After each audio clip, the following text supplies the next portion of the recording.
This is Red Raider Nation.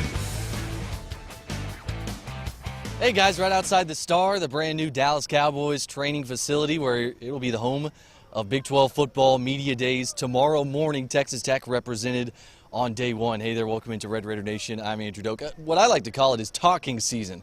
You'll probably get so much lip service from all of the coaches telling how you had the best off season ever. You have the best team you've had since you've been at your respective schools. Cliff Kingsbury will likely follow suit. He's usually cool as a cucumber and close to the vest. Hey, that doesn't mean he won't get questions that he probably won't like to have to answer. One's like, what is your confidence moving forward with this program? Where do you see being able to improve headed into year 5? The pressure that you feel having to win next year, you got to think, you got to get to a bowl game if you're Cliff Kingsbury to be able to instill confidence in this fan base. After all, Tech finished 5-7 last year, 2 out of the last 4 years under his leadership. You've missed a bowl game. Before that, it was only once in the previous 20 seasons for Texas Tech that they had missed a bowl game. That 1 year was under Tommy Tuberville, and we all know how that went with him there in Lubbock.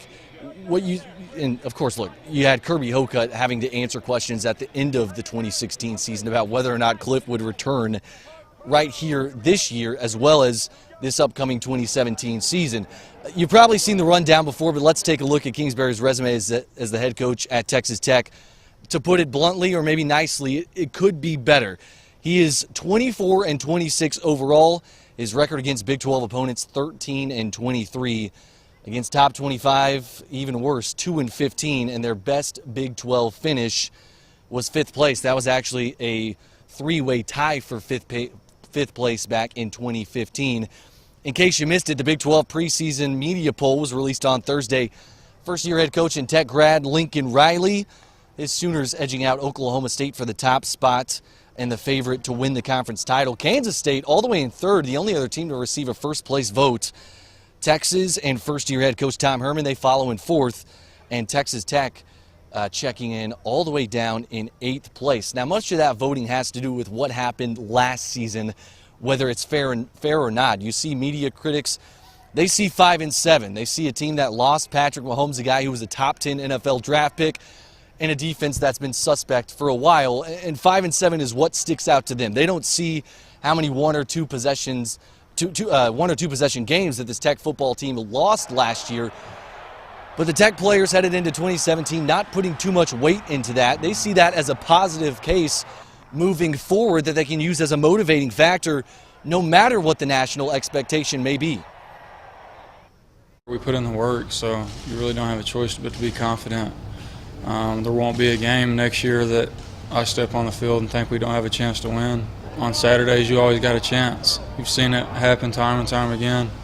So as far as, I don't know, being intimidated or expecting, a low number of wins, I wouldn't put too much thought into that. We barely lost a few games by, small plays, small things. So that's been a big focus this offseason, is doing the little things right. I think as far as all the other media that goes on, we don't worry about that stuff.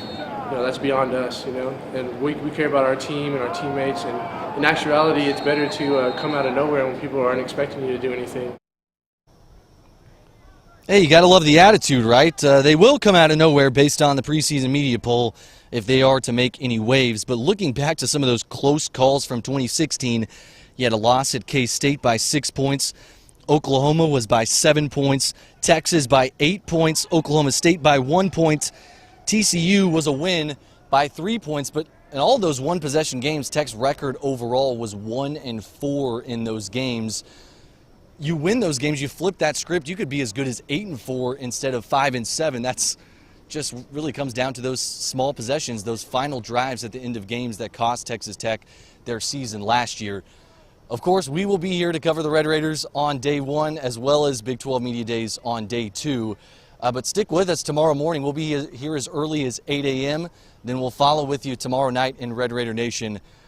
But certainly looking like a Texas Tech season that nationally, Texas Tech football team rather, nationally, not much might be expected of them, but I'll be interested to see what Cliff Kingsbury and the rest of the team have to say, as maybe in an environment where their backs will be a little bit against the wall, where they may want to come out and prove something and show people, hey, this is not what's going to happen. Our season's not going to be another season where we don't make it to a bowl game.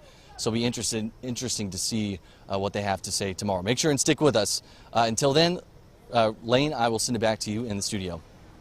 Andrew Doak live at the Star for us. We'll be right back with the final check of your forecast.